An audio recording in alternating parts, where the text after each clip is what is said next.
PSC से लेके आपके व्यापक के सभी एग्जाम, जैसे कि अभी रिसेंटली। जय हिंद दोस्तों, मध्य प्रदेश के करंट अफेयर सीरीज में आपका स्वागत है। मैं मनोज पटेल राम एकेडमी के यूट्यूब चैनल पर आपका स्वागत करता हूं। इस वीडियो में हम मध्य प्रदेश के महोत्सव के बारे में देखेंगे। महोत्सव क्या होते हैं? महोत्सव जो है आपके राज्य के कल्चर, संस्कृति, इन चीजों को सेलिब्रेट करने का, इन चीजों को बचा कर रखने का, एक पीढ़ी से दूसरी पीढ़ी तक पहुंचाने का एक माध्यम होता है, ताकि आने वाले लोगों में, आने वाली पीढ़ियों में हमारे कल्चर के बारे में पता रहे, उसकी अवेयरनेस रहे, जिसके लिए राज्य सरकार के द्वारा अलग अलग मिनिस्ट्री, अलग अलग डिपार्टमेंट के द्वारा महोत्सव सेलिब्रेट करवाए जाते हैं। तो हम देख लेते हैं मेन जो 2022 से लेके अभी तक महोत्सव मनाए गए हैं, उसके जो जो की पॉइंट रहेंगे, जो जो एग्जाम पर्पज से रहेंगे, आपके सभी एग्जामों के लिए वो सारे फैक्ट यहाँ आपको बताए जाएंगे। तो देखते हैं हम मध्य प्रदेश के महोत्सव फेस्टिवल। तो जल महोत्सव जो कि मध्य प्रदेश का सबसे बड़ा महोत्सव होता है, और इसकी शुरुआत 2016 से पर्यटन मंत्रालय या पर्यटन डिपार्टमेंट के द्वारा मध्य प्रदेश सरकार द्वारा शुरू की गई थी। ये आपके इंदिरा सरोवर डैम जो है, इंदिरा सागर आपका खंडवा में, उस डैम के पीछे एक आर्टिफिशियल टापू आइलैंड बनाया गया था, जिसका नाम हनवंतिया रखा गया था। उस पर 2016 से ये फेस्टिवल मनाना शुरू किया गया है। हनवंतिया टापू को मध्य प्रदेश का मिनी गोवा और मध्य प्रदेश का मिनी स्विट्जरलैंड भी कहा जाता है। मध्य प्रदेश का स्विट्जरलैंड सागर को कहते हैं, और मिनी स्विट्जरलैंड आपके हनवंतिया टापू को कहते हैं। इस टापू का बनाने का उद्देश्य ही जल महोत्सव मनाने के लिए किया गया था। जबकि भारत की अपन एक्वा सिटी देखें तो वो आपके महाराष्ट्र में जाती है, जल शहर के नाम से जाना जाता है। हाँ, तो यहाँ पर आपका जल महोत्सव मनाया जाता है प्रत्येक वर्ष। इस बार जो 2022 में मनाया गया है 2023 तक, इसका संस्करण जो एडिशन है वो 7वें नंबर का है। हनवंतिया टापू, इसमें बहुत ही जबरदस्त तरीके से इसकी ओपनिंग की गई थी। पर्यटन संस्कृति जो आपकी मिनिस्टर थी उषा ठाकुर, उनके द्वारा इस पर जो है शुरुआत की गई है, और यहाँ तरह तरह की एक्टिविटी की गई है। जैसे हनवंतिया टापू पर फ्लाइंग इन्फ्लेटेबल बोट एक्टिविटी भी आयोजित की गई। देश में पहली बार इस तरह की पर्यटन गतिविधियां हुई हैं। उसके अलावा यहाँ स्कूबा डाइविंग, बोरियमल द्वीप पर night safari, luxury regal series boat, 40 feet high rope swing, और उसके अलावा zip cycle, paramotoring, parasailing, speed boat, jet ski, hot air balloon, motor riding जैसे अलग अलग एडवेंचरस इवेंट ऑर्गेनाइज किए गए। ये जो है आप देखेंगे 18 नवंबर से शुरू हो गया था, और 18 जनवरी लगभग 2 माह तक ये आपका जल महोत्सव चला। इस महोत्सव के पीछे पर्यटन को अट्रैक्ट करना, जैसे मध्य प्रदेश पर्यटन बोर्ड की टैगलाइन आपको पता होगी, इंतजार आपका। हर एक राज्य के पर्यटन बोर्ड की एक टैगलाइन होती है जो टूरिज्म को अट्रैक्ट करने के लिए बनाई जाती है। जैसे आपने कुछ दिन तो गुजारो गुजरात वाली फेमस लाइन सुनी होगी गुजरात की, जो कि अभी बदल के वाइब्रेंट गुजरात हो गई। राजस्थान की पधारो मारे देश सुनी होगी, ये बहुत ही फेमस है। हमारे मध्य प्रदेश की भी है, पहले थी इनक्रेडिबल हार्ट ऑफ इंडिया, वर्तमान में इंतजार आपका। तो ऐसे बहुत सारे आपके, जैसे आपने केरल की सुनी होगी गॉड्स ओन कंट्री, तो ये अक्सर एग्जाम में पूछे जाते हैं पर्यटन विभाग के द्वारा। हमारे मध्य प्रदेश के ब्रांड एम्बेसडर गोविंदा हैं, जो अक्सर आप देखेंगे बहुत सारे इवेंट में दिखते रहते हैं। लेकिन हमारे यहाँ पर्यटन विभाग इतना कमर्शियल नहीं है कि आप टीवी पर इसकी एड देखें। तो ये जल महोत्सव मध्य प्रदेश सरकार के द्वारा मनाया जाता है, और लगभग 2 महीने चलता है, जो मध्य प्रदेश का सबसे बड़ा महोत्सव के रूप में जाना जाता है।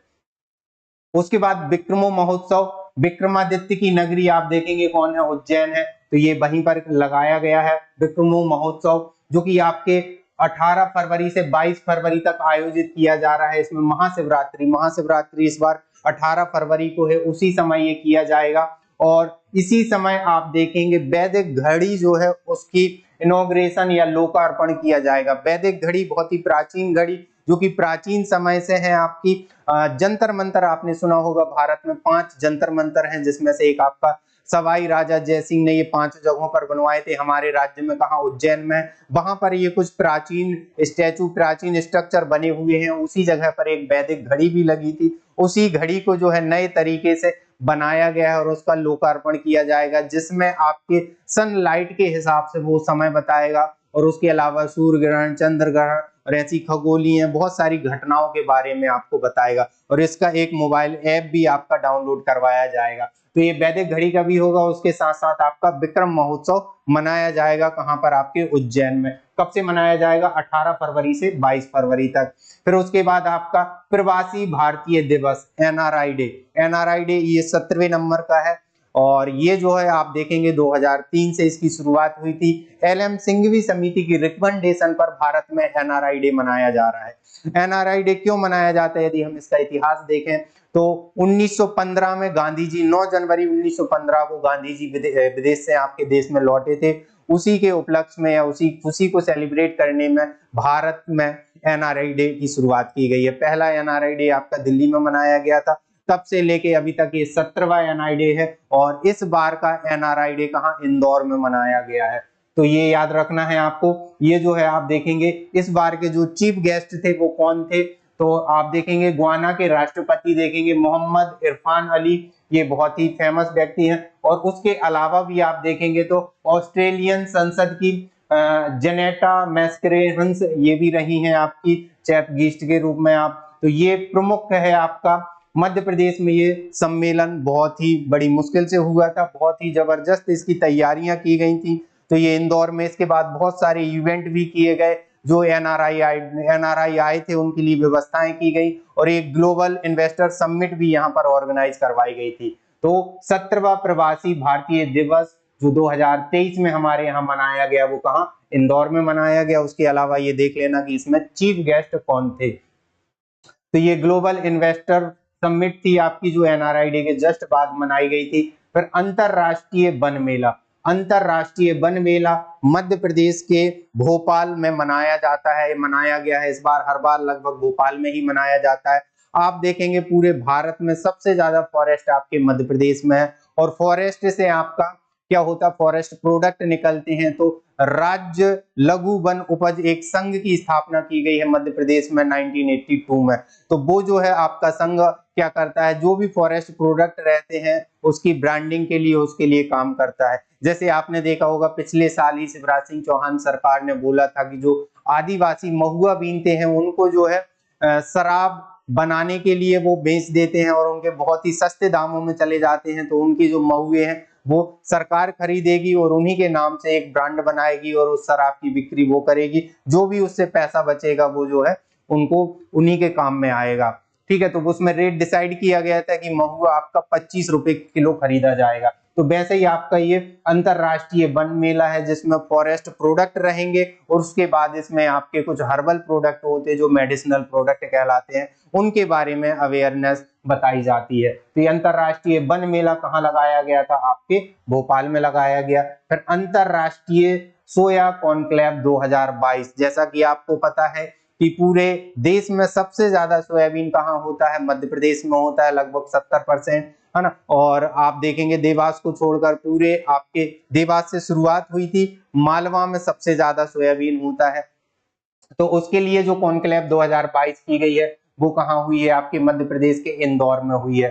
ठीक है, सोयाबीन की पेटी अपन देखते हैं, मालवा के पठार को कहा जाता है। काली मिट्टी में सबसे ज्यादा सोयाबीन होता है, और काली मिट्टी आपके पश्चिमी मध्य प्रदेश यानी कि मालवा में ही है। तो अंतरराष्ट्रीय जो सोयाबीन रिसर्च सेंटर है वो भी इंदौर में है, और आपका जो राज्य वाला है स्टेट सोयाबीन रिसर्च सेंटर वो आपका उज्जैन में है। तो इसको याद रखना, सोया कॉन्क्लेव। फिर उसके बाद 28वां राष्ट्रीय नाट्य समारोह, ये आपका कहाँ किया गया? 12 से 16 अक्टूबर 2022 को जबलपुर के तरंग प्रेक्षागृह।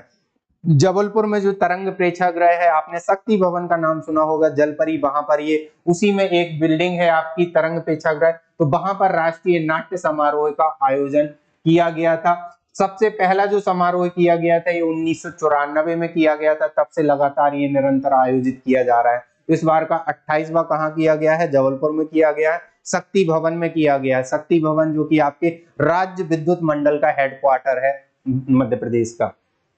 उसके बाद अंतरराष्ट्रीय रामलीला समारोह, अंतरराष्ट्रीय रामलीला समारोह जिसमें श्री राम की कथा के विविध प्रसंगों पर आधारित रामलीला का मंचन होता है, और ये रविंद्र भवन में शुरू किया। जब आप मध्य प्रदेश का कल्चर पढ़ते हैं तो उसमें देखते हैं कि राष्ट्रीय रामलीला समारोह कहाँ होता है, तो पूरे मध्य प्रदेश में होता है। और इसकी शुरुआत कहाँ से हुई है, इसकी शुरुआत हमारे भोपाल से हुई है। तो इस बार का भी कहाँ हुआ है, आपका भोपाल में ही हुआ है। और भोपाल में किस भवन में, रविंद्र भवन, जो कि 1884 में बन गया था, जो आपकी सांस्कृतिक एक्टिविटी के लिए जाना जाता है। उसके बाद फिर हमने भारत भवन बनाया, भारत भवन 1982 में बना। तो सारी कल्चरल एक्टिविटी अब भारत भवन में होने लगी है। कुछ चीजें अभी भी रविंद्र भवन में की जाती हैं। तो रविंद्र भवन में हमारा इस बार का अंतरराष्ट्रीय रामलीला समारोह किया गया है। दीपोत्सव मेला, दीपोत्सव मेला ये जो है हस्तशिल्प एवं हथकरघा विकास निगम के द्वारा गौहर महल, गौहर महल जो कि आपके भोपाल में है। गौहर आपकी एक बेगम थी, जो कि भोपाल की एक शासिका थी, महिला शासिका थी, उनके द्वारा इस महल का निर्माण करवाया गया था। और जब आप देखते हैं मध्य प्रदेश का जब गठन हो रहा था, तो उस समय मध्य प्रदेश की राजधानी को जबलपुर के रूप में सिलेक्ट किया गया था, लेकिन जबलपुर में जगह और भवन बिल्डिंग की कमी थी। और उसी समय भोपाल के नवाब ने जितने भी भवन थे सब मध्य प्रदेश सरकार को दे दिए थे कि आप इन्हें यूज कर सकते हो। तो विधानसभा भवन भी हमारा मिंटो हॉल में लगता था। अभी 1996 में जो है फिर इंदिरा गांधी विधानसभा भवन बनाया गया चार्ल्स कोरिया के द्वारा। मिंटो हॉल का भी नाम अभी रिसेंटली बदला गया 2022 में, कुशाभाऊ ठाकरे के नाम पर किया गया है, तो वो भी याद रखना। तो इस बार का दीपोत्सव मेला कहाँ, गौहर महल जो कि भोपाल में है। तो ये नहीं पूछा जाएगा कब से कब तक लगा, बस आपको कहाँ लगा, किस भवन में लगा, ये जरूरी है, उसका पर्पस क्या था वो जरूरी है।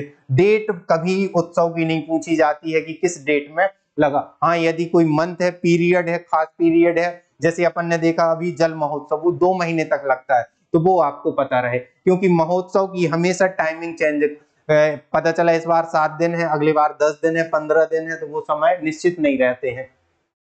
फिर बटरफ्लाई फेस्टिवल 2022, बटरफ्लाई, तो बटरफ्लाई तितली पार्क यदि हम बात करें तो मध्य प्रदेश का पहला तितली पार्क रायसेन जिले में स्थापित किया गया था। उसके बाद वन विहार में भी एक तितली पार्क है।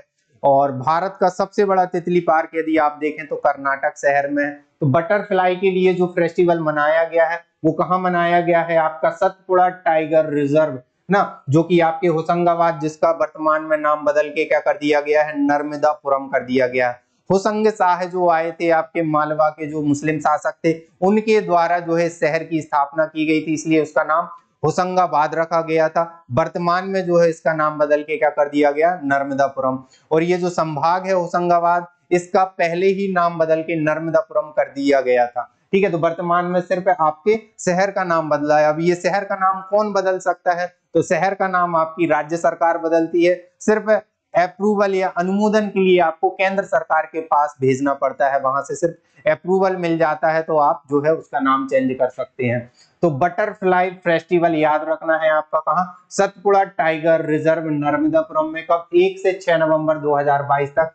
पनार पानी गार्डन जो कि पचमढ़ी में है, और परसा पानी ये नर्मदापुरम होशंगाबाद में ही है। तो ये आप देखेंगे। पाताल पानी आपका इंदौर में है, ये कौन सा है, पनार पानी है, ये जरूर डिफरेंस याद रखना। पाताल पानी रेलवे स्टेशन का भी इस बार नाम चेंज करके टांटिया मामा किया है। तो मध्य प्रदेश में काफी कुछ जगहों के नाम चेंज हुए। यदि आप चाहते हैं कि उस पर भी वीडियो बने तो नीचे कमेंट करें। उसके बाद बार-बार राष्ट्रीय फिल्म महोत्सव, तो ये जो है आपका भारत सरकार द्वारा कौन सा डिपार्टमेंट, विज्ञान प्रसार एवं विज्ञान प्रौद्योगिकी विभाग के द्वारा 12वें राष्ट्रीय फिल्म विज्ञान महोत्सव 2022 का आयोजन भोपाल में किया गया है। तो कहाँ किया गया है इस फिल्म महोत्सव का, भोपाल के रविंद्र भवन में। जैसा कि अभी हमने देखा था, बहुत सारी कल्चरल एक्टिविटी आपके रविंद्र भवन में की जाती है, और उसका निर्माण भी बताया था 1884 में हुआ था। तो यहाँ इसका उद्देश्य क्या था, वैज्ञानिकों और फिल्म निर्माताओं और संचारकों को आपसी समन्वय को प्रोत्साहित करना, उनको मोटिवेट करना, उसके लिए ये मनाया गया। फिर 11वीं राष्ट्रीय बीज कांग्रेस, कांग्रेस का मतलब एक समारोह होता है, एक आपकी महासभा होती है, या आपकी एक की सभा जो किसी उद्देश्य के लिए आए होते हैं, यहाँ पार्टी से कोई मतलब नहीं है। तो ये 11वीं राष्ट्रीय बीज कांग्रेस है, जो केंद्रीय कृषि एवं किसान कल्याण, जो आपके सेंट्रल एग्रीकल्चर मिनिस्टर हैं वो कौन है, नरेंद्र सिंह तोमर है, और आपके स्टेट एग्रीकल्चर मिनिस्टर कौन है, कमल पटेल है। तो यहाँ सेंट्रल एग्रीकल्चर मिनिस्टर आपके नरेंद्र सिंह तोमर द्वारा कहा, राजमाता विजया राजे सिंधिया एग्रीकल्चर यूनिवर्सिटी में 11वीं कांग्रेस थी, जिसका शुभारंभ या जो महोत्सव मनाया गया है। आपके मध्य प्रदेश में 2 एग्रीकल्चर यूनिवर्सिटी है, एक आपके जबलपुर में है जवाहरलाल नेहरू जी के नाम से, जो 1964 2 अक्टूबर 1964 को स्टैब्लिश हुई। उस समय ये एकमात्र थी और ये पूरे मध्य प्रदेश के एग्रीकल्चर को देखती थी। फिर 2008 में राजमाता विजया राजे सिंधिया के नाम से ग्वालियर में स्थापित की गई। तो इस बार का जो राष्ट्रीय बीज कांग्रेस है वो कहाँ किया गया है, ग्वालियर में किया गया है। एक चीज आप याद रखना, मध्य प्रदेश में एग्रीकल्चर से रिलेटेड ज्यादातर चीजें ग्वालियर रीजन में ही होती हैं। जैसे आप देखें सबसे ज्यादा इरिगेशन कहाँ है, पहला सिंचाई की स्थापना कहाँ हुई थी, सिंचाई विभाग की। उसके बाद सबसे ज्यादा वहां आप देखेंगे बोरवेल हैं, सबसे पहला आपका डैम भी वहीं पर है। इरिगेशन से रिलेटेड आपके बहुत सारे डिपार्टमेंट भी वहां पर है ना, कृषि डिपार्टमेंट भी ढेर सारे आपके ग्वालियर में ही मिलेंगे ना। तो सिंधिया रियासत या उनके द्वारा पहले से ही ये सारी व्यवस्थाएं की गई हैं। अंतरराष्ट्रीय साहित्य महोत्सव, तो ये जो है आपके उच्च शिक्षा मंत्री जो है मध्य प्रदेश के मोहन यादव, उनके द्वारा 27 अगस्त 2022 को यात्रा प्रबंधन संस्थान है ना, उसके द्वारा ये आयोजित किया गया है। जो कि आपकी यह आयोजन उद्भव संस्था द्वारा अपनी 25 वर्ष पूर्ण होने के उपलक्ष्य में मनाया गया। कब से कब, 27 से 30 अगस्त 2022 तक इसका किया गया अंतरराष्ट्रीय साहित्य महोत्सव, तो इसको भी याद रख लेना।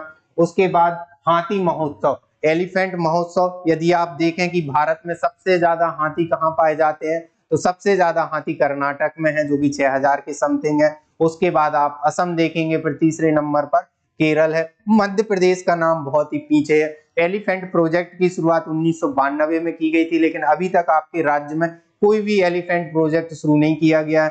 जो फर्स्ट एलिफेंट प्रोजेक्ट है वो बांधव नेशनल पार्क में उसकी तैयारी शुरू की जा रही है। ठीक है, तो ये हाथी महोत्सव है, आप देखेंगे तो ये 7 दिवसीय कहाँ, बांधवगढ़ टाइगर रिजर्व में ही मनाया जा रहा है, क्योंकि जैसा कि अभी बताया कि उसी नेशनल पार्क में इन फ्यूचर जब भी एलिफेंट प्रोजेक्ट लॉन्च होगा आपके राज्य में तो यहीं पर होगा। तो ये 27 अगस्त 2022 से 7 दिवसीय हाथी महोत्सव की शुरुआत की गई है।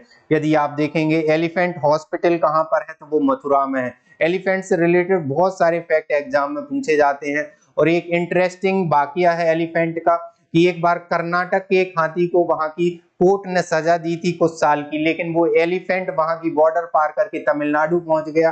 तो तमिलनाडु सरकार ने फिर डिसाइड किया था कि इसे हम जेल नहीं भेजेंगे और इसको जो है पुनर्वास में भेजा और रिहेबिटेट करके जो है उसको सही तरीके से फिर सही किया। तो वो एक इंटरेस्टिंग वाकया है आपका। हाथी महोत्सव कहाँ है इस बार आपका, बांधवगढ़ टाइगर रिजर्व में, इसको याद रख लेना। उसके बाद उज्जवल भारत एवं उज्जवल भविष्य उत्सव, तो इसे जो है आजादी के अमृत महोत्सव, आजादी का 75वां अमृत महोत्सव मनाया गया था। तो उसके बाद जो है उसी के समय 25 से लेके 30 जुलाई तक सांवेर जनपद मुख्यालय इंदौर की सीमा में जो है ये मनाया गया है।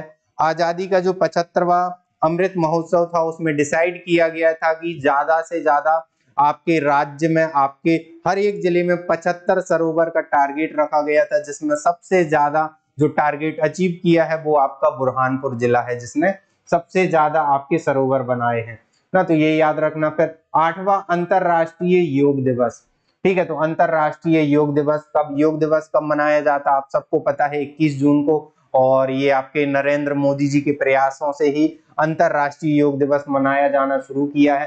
तो 8वां मनाया गया है, तो ये याद रखना। इसके लिए मध्य प्रदेश का खजुराहो, अमरकंटक, ग्वालियर का किला, इन चीजों को जो है सिलेक्ट किया गया था जहां पर आपका ये अंतरराष्ट्रीय योग दिवस मनाया जाए। आप वैसे ही देखेंगे योग में जो है अंतरराष्ट्रीय योग दिवस में सूर्य नमस्कार किया जाता है और मध्य प्रदेश का पहला सूर्य नमस्कार पार्क पचमढ़ी में बनाया गया है, जहां 12 स्टैचू बने हैं जिनको आप देखकर सूर्य नमस्कार कर सकते हैं। वो 12 मुद्रा या 12 आपके अलग अलग स्टैचू हैं। G20 शिखर सम्मेलन, बहुत बड़ा शिखर सम्मेलन, बहुत बड़ी समिट है और ये आपके मध्य प्रदेश के भोपाल और इंदौर में प्रस्तावित ना, तो ये जरूर याद रखना। G20 शिखर सम्मेलन, G20 जो विश्व के बड़े बड़े 20 देश हैं उनका ये शिखर सम्मेलन है और उस G20 शिखर समिट में अपने मध्य प्रदेश के भोपाल और इंदौर में ये प्रस्तावित किया गया है। और इस शिखर सम्मेलन में अनेक अंतरराष्ट्रीय प्रतिभाएं आएंगी, उनके स्वागत सत्कार, आवास, सुरक्षा आदि के लिए जो है कुछ समितियां बनाई गई हैं। ठीक है, तो ये सारी चीजें आप याद रखना है। G20 शिखर सम्मेलन, कहाँ आपका भोपाल और इंदौर में। फिर शिव ज्योति अर्पणम महोत्सव, तो जैसा कि आपने सुना होगा कि उज्जैन में 11,71,878 दीप जलाए गए थे। ठीक है, तो ये आप जो है और इसको जो है गिनीज वर्ल्ड रिकॉर्ड में दर्ज किया गया। इसके पहले यदि अपन देखें तो अयोध्या में 9 लाख दीप जलाए गए थे। ठीक है, तो उसके बाद 1 मार्च को कितने दीप जलाए गए थे महाशिवरात्रि के अवसर पर? 11 लाख। और ये कहाँ किया गया था? आपके उज्जैन में। और इस बार भी उज्जैन में जो है विक्रम महोत्सव मनाया जाएगा शिवरात्रि के दौरान, और उस दौरान क्या वैदिक घड़ी का लोकार्पण किया जाएगा।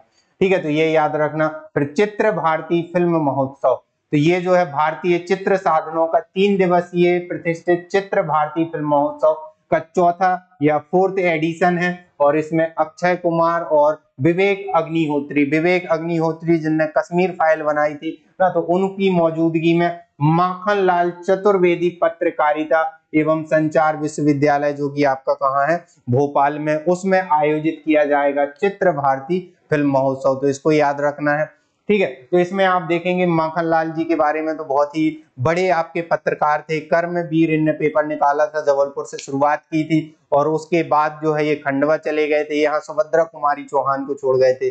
जब ये पेपर निकालते थे थोड़ा सा भी ज्यादा लिख देते थे तो अंग्रेज इन्हें जेल भेज देते थे। तो जेल के दौरान ही इनने पुष्प की अभिलाषा लिखी थी ना, जो सबने पढ़ी होगी, मुझे तोड़ लेना वनमाली, देना उस पथ पर फेंक। तो ये है आपके माखनलाल चतुर्वेदी। वैसे आपका खजुराहो नृत्य समारोह बहुत ही बड़ा समारोह है, जो कि आपके सेंट्रल गवर्नमेंट के द्वारा ऑर्गेनाइज करवाया जाता है ना। यहाँ तो आप देखेंगे हमारे यहाँ की मध्य प्रदेश की जो कला संस्कृति मंत्रालय है वो पूरे लगे रहते हैं। उसके अलावा भी जो आपकी सेंट्रल आपकी संस्कृति आर्ट एंड कल्चर मिनिस्ट्री है, जिसके प्रहलाद पटेल मंत्री हैं, उनके द्वारा भी या सेंट्रल के द्वारा यहाँ पर ऑर्गेनाइज करवाया जाता है। इसमें आप देखेंगे पूरे देश के जितने भी शास्त्रीय संगीत होते हैं वो आते हैं। उसके अलावा जितने देशों से हमारी संस्कृति आदान प्रदान होती है उन देशों के आते हैं, फोक डांस आते हैं, तरह तरह के यहाँ पर शास्त्रीय नृत्य किए जाते हैं। तो इसमें बहुत तरह तरह के क्वेश्चन बनते हैं। ये भी पूछा जाता है कब से कब मनाया जाता है, इस बार कौन से नंबर का है। तो 2022 में आप देखेंगे 48वां था,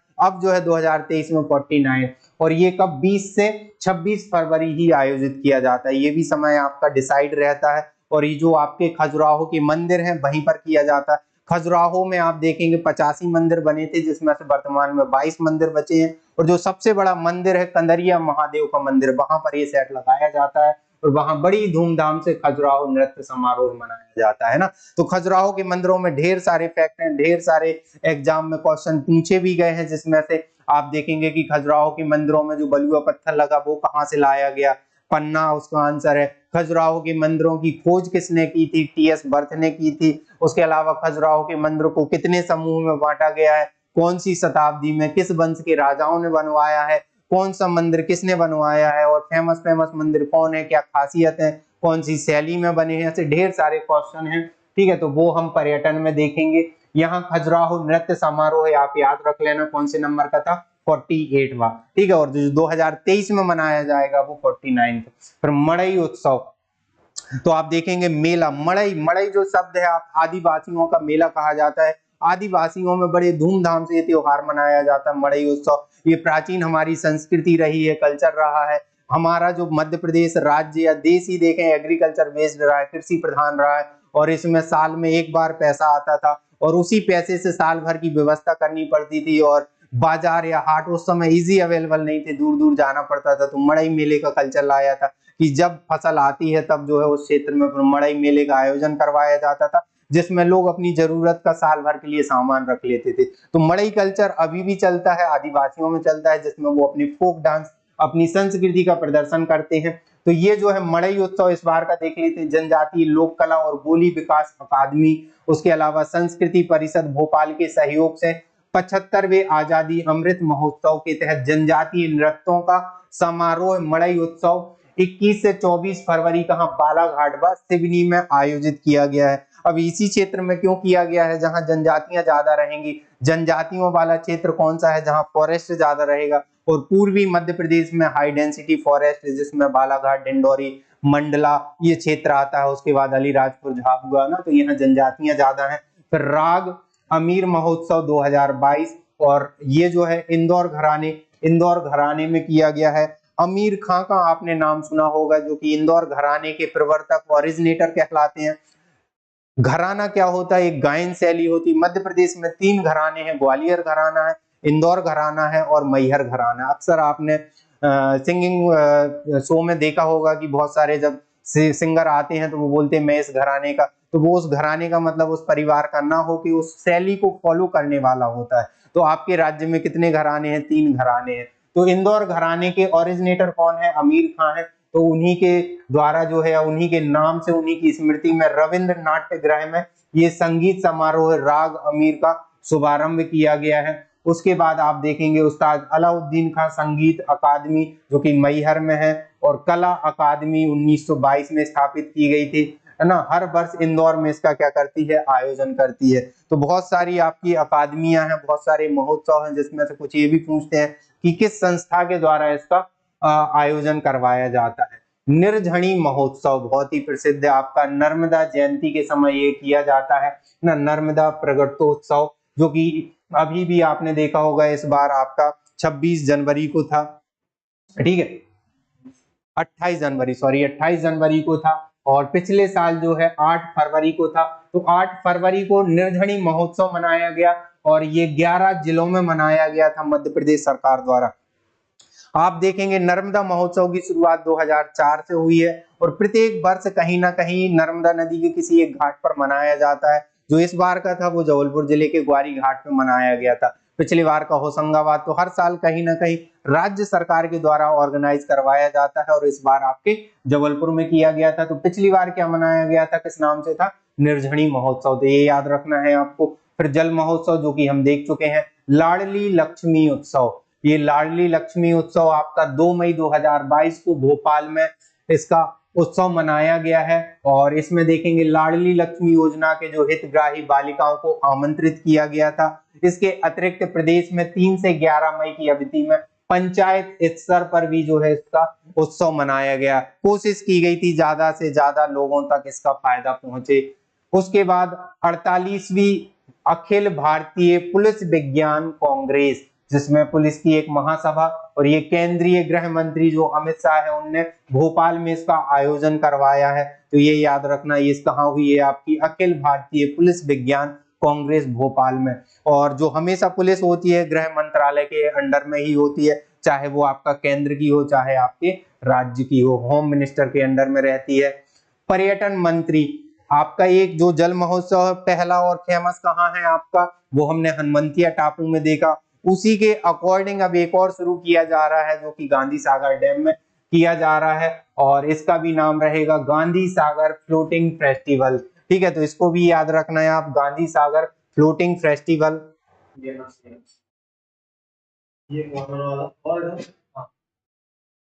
ठीक है, तो गांधी सागर फ्लोटिंग फेस्टिवल, इसका नाम क्या रहेगा? Gandhi Sagar floating festival. तो एक आपका कौन सा है? हनुमंतिया जल महोत्सव। उसी के अकॉर्डिंग या उसी की तर्ज पर जैसे आप देखेंगे कि मध्य प्रदेश का पहला जो गांधी सागर डैम है, जो 1960 में शुरू हो गया था, और उसमें पहली जल विद्युत परियोजना शुरू कर दी गई थी, चंबल नदी पर था।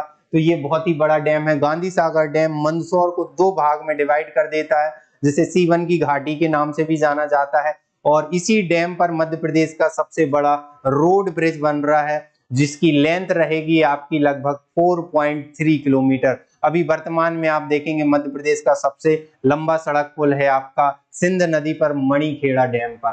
ठीक है, तो ये याद रखना, ये पर्यटन मंत्री फेस्टिवल के पहले संस्करण का, और पर्यटन एवं संस्कृति मंत्री कौन है? आपकी उषा ठाकुर है।